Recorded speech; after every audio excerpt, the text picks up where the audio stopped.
Ahora volveremos al autobús accidentado y explicaremos cómo usar las técnicas de triaje START. Do so. You can stand up and walk outside here over to the curb. Es importante agrupar a todas las víctimas leves fuera del autobús, dirigirlas a un lugar seguro y decirles que se queden ahí. Tan solo preguntando ¿quién puede caminar?, el rescatador ha conseguido catalogar a 9 personas como leves en cuestión de segundos. How are you two doing? You look okay. I need you guys to stick around to help me, so just wait right here, okay? Las personas sin heridas pueden ayudarnos a realizar los primeros auxilios que van a precisar los heridos. Esto forma parte del triaje inicial y asegura un rápido tratamiento. ¿Qué víctima llamará primero su atención? ¿El chico inconsciente? ¿El hombre cubierto de sangre? ¿La conductora del autobús que grita histérica? Como es imposible saber a primera vista cuál de ellos está más grave, debemos comenzar el triaje con la primera víctima que nos encontremos. El análisis de las víctimas comienza en el mismo momento en que la última de las personas que pueda caminar abandona la escena del accidente. El triaje START es simple y fácil de recordar. Tiene 3 pasos: RPM: respiración, perfusión y estado mental. RPM.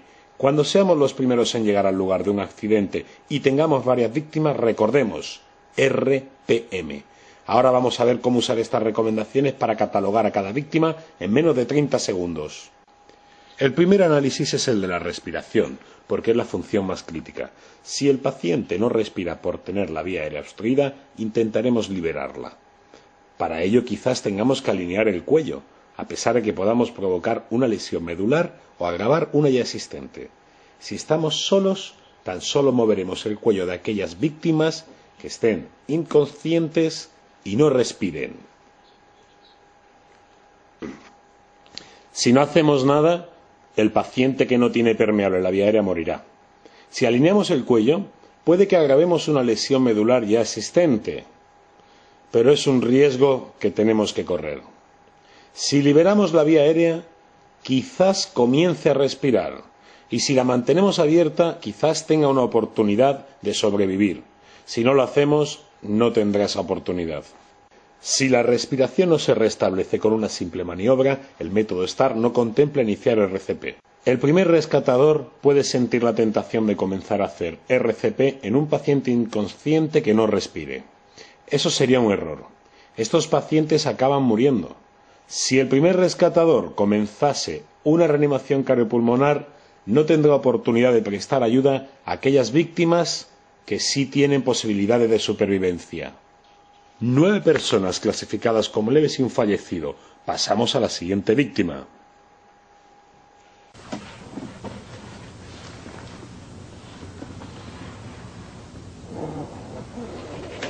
Yeah, you need help over here. Need you help support his head. Okay, just like this. Need you to help keep his airway open. Just like that, okay? Great. Don't let the airway close. Si el paciente comienza a respirar después de liberar la vía aérea, lo catalogamos como rojo y pasamos a la siguiente víctima. Para evaluar la respiración en un paciente, observamos su frecuencia respiratoria. Pacientes con más de 30 respiraciones por minuto serán clasificados como rojos, según el método START. Pasamos a la siguiente víctima. No necesitamos contar las respiraciones durante 1 minuto para saber si un paciente está hiperventilando o tiene una ventilación normal. Con la práctica lo sabremos a primera vista.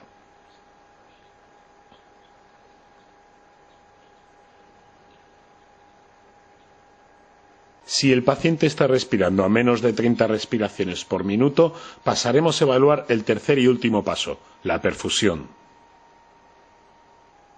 Vamos a hacer un resumen sobre la evaluación de la respiración según el método START. Si el paciente no respira, alineamos y liberamos la vía aérea. Si sigue sin respirar, es catalogado como fallecido. Si comienza a respirar, es catalogado como rojo.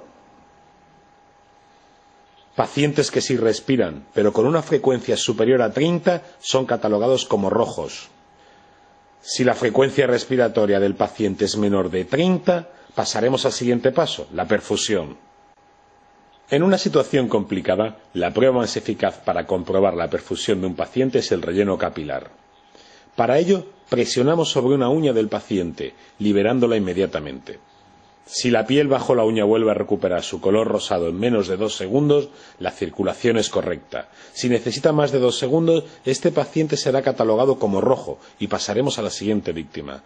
El pulso radial también nos indica una volemia correcta. Si no encontramos pulso radial, probablemente la presión sistólica haya bajado de 80. Tendremos que elevar la pierna del paciente para garantizar el riego al cerebro, corazón y pulmones, y el paciente es catalogado como rojo. Put as much pressure you can on there. I need you to stop her bleeding, okay? En los casos en que haya un sangrado externo abundante, dé instrucciones a la víctima o a algún ayudante para que comprima fuertemente sobre la herida. Si el paciente tiene una perfusión adecuada, procedemos a su evaluación neurológica. Resumiendo sobre la perfusión. Comprobamos el relleno capilar presionando sobre una uña. Si el color no ha vuelto en 2 segundos, sospechamos la existencia de hemorragia y el paciente es catalogado como rojo. Elevamos el miembro y, si es necesario, controlamos la hemorragia. Si el paciente tiene una perfusión adecuada, el relleno capilar será menor de 2 segundos. Pasamos al tercer y último paso, la evaluación neurológica. What's your name? En el contexto de una catástrofe, un paciente con déficit neurológico es catalogado como rojo. Se debe comenzar a evaluar el estado neurológico del paciente desde el primer momento. Si tiene dificultad para responder a preguntas o comentarios sencillos, será catalogado como rojo. My leg over here, my leg. Oh God, I think it's broken. I think Just relax. Okay, you're breathing fine. Get me out of here. Please, my leg really hurts. It really Okay, you've got a hurts. good pulse. You've got a good strong pulse. What's your name? Jan. Okay, Jan. What day is it? Friday. Friday. Good. Please, Okay. it hurts. Oh God. More firemen are coming. Okay, we'll get you out of here as soon as possible. Hurry. All right, I've got help coming. Si el paciente puede contestar coherentemente a preguntas sencillas, lo catalogamos como amarillo o demorable y pasamos a la siguiente víctima. Resumiendo sobre la evaluación neurológica. Si el paciente no responde a preguntas o comentarios sencillos, lo catalogamos como rojo. Si puede hacerlo, lo catalogamos como amarillo y pasamos a la siguiente víctima. La categoría demorable no significa que el paciente no esté herido o que no necesite tratamiento. Significa que el paciente no está en riesgo de muerte inminente. Como podemos ver, cada paciente es triado y catalogado durante la primera evaluación, dependiendo de la necesidad de asistencia médica. Los pacientes rojos han de ser evacuados tan pronto como lleguen las ambulancias. Para los pacientes que esperan transporte es necesaria una segunda evaluación por parte de personal cualificado para cambiar su estatus y proporcionarles el tratamiento adecuado. Como hemos visto, el método STAR es eficaz para categorizar y tratar pacientes de una forma rápida.